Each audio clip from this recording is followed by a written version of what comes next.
bi se koliko toliko pomoglo u nuždi kukavome, no u isto doba viteškom narodu crnogorskom.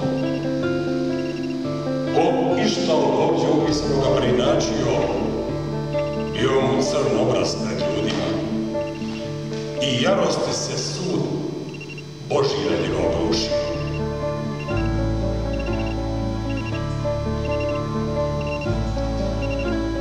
Rašta sam ja ovdje. Što je moj zadatak u ovim jednim fizičkim okolima? Gdje će to moj duh ko što ostavi ovu kulu od blata sazdanu? Da čovjek sudi zdravomisleći, što od ove patljive prolaznosti očekuje? Kakvu je fajnu imao truda svoje